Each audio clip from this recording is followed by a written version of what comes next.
So when we study calculus, there's two different main ideas that we study. And the first one is derivatives, which is essentially, you can think of it as the rate of change of things. If you don't really understand what that means, that's all right, we're about to get to it. And the other thing we really study for a major portion of calculus is integrals. And this is, I like to think of it as inverse of derivatives, or antiderivatives. It's actually another name for it, antiderivatives, inverse of derivatives, or you can think of it as areas. It allows us to find areas under curves, and we'll get into that a little bit more detail as well. And actually, these two are related. They're the anti of each other, and the relationship is actually defined by the fundamental theorem of calculus. And the reason why it's called that is because it really relates the two main ideas of calculus closely. So in this video, I want to discuss what derivatives are. We're not gonna really get into any calculations or any mathematical understanding too much, but I want to discuss what they are and why we use them. So let's start. Let me pull up. First, let's search on Google. Actually, let's see what Google tells us. So let's say we say, what is a derivative? What is a derivative? Okay. So over here, let's say, what are derivatives? Maybe we'll get the. All right. So a derivative is a contract of. Okay, that's not the right definition. Let's see. What is derivatives in calculus? Alright, derivatives are a fundamental tool of calculus. The derivative of a function of a single variable at a chosen input value, when it exists, is the slope of the tangent line to the graph of the function at that point. Okay, well, that doesn't really tell us anything, right? I mean, you sort of have to know calculus to really understand this definition. So let's actually discuss what a derivative is. So I'm going to start by pulling up this image of this line.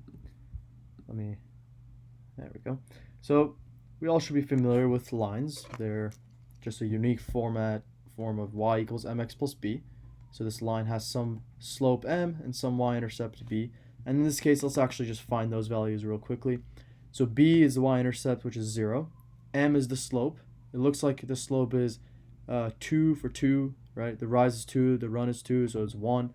So this is just actually y equals 1x or y equals x. All right. Okay, I'm going to define a little bit. I'm going to define this line. I'm going to say that the x-axis is time. X-axis is time. And I'm going to say the y-axis. Again, if you're wondering why we're doing this, I really want to introduce derivatives, and I think this is a great way. So just listen for this introduction, and then we're going to get into it right away. So let's say the y-axis is position. And to make this a little bit less ambiguous, we can just think of it as some person running starts at time 0 and position 0 and then goes to some position after some time, right? So like if a person starts here, let's say this is time 0, position 0, and then runs, ends up here at time 10, position 10. Now, this graph, the only thing it tells us is the position of the person depending on the time. What if we want to find the velocity of the person at a singular time? That means at an instant in time. And again, velocity, if you're not familiar with that term, that just means the speed of the person, so how fast they're running at a given instant. Let's say at 4 seconds we want to figure that out. Well, it looks like...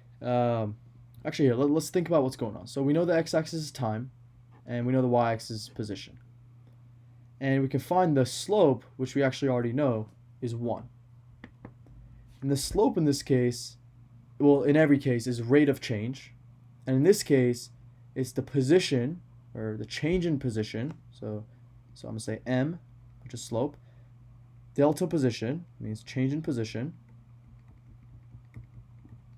over change in time.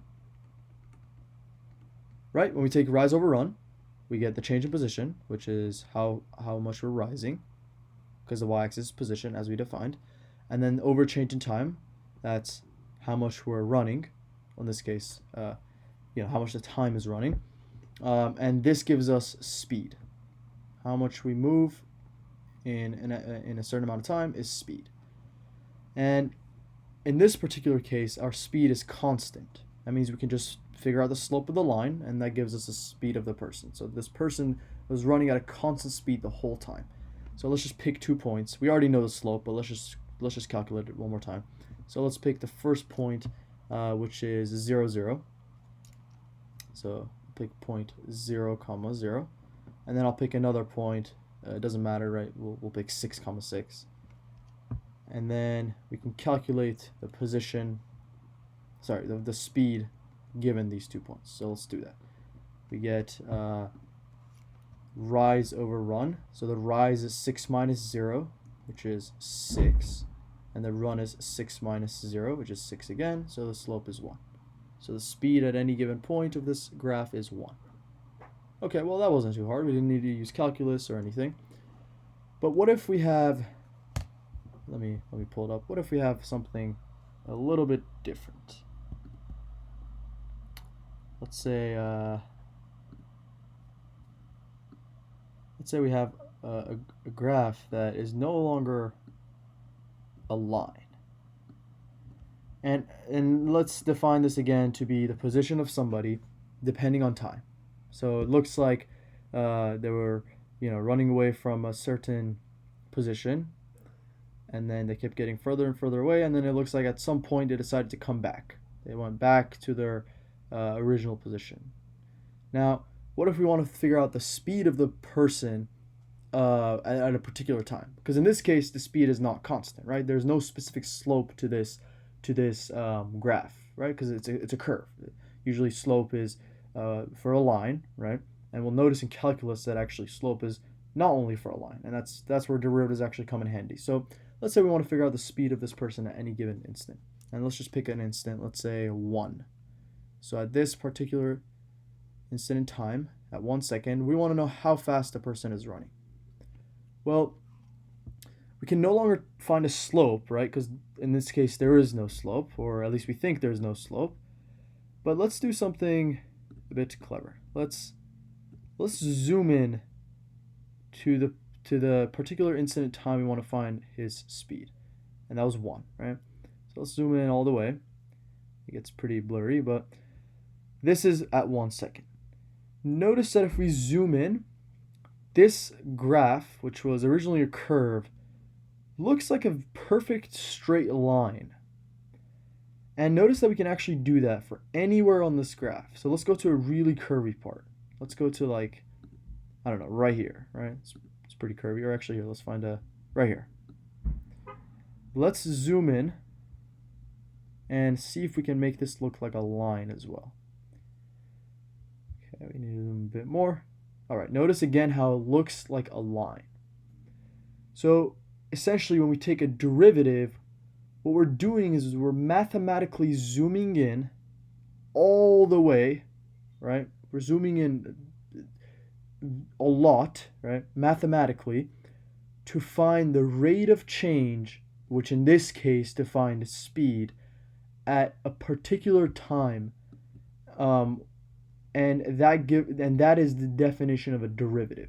So once we learn how to compute derivatives, it gives us the mathematical tool to find the rate of change of a graph that doesn't necessarily have a slope.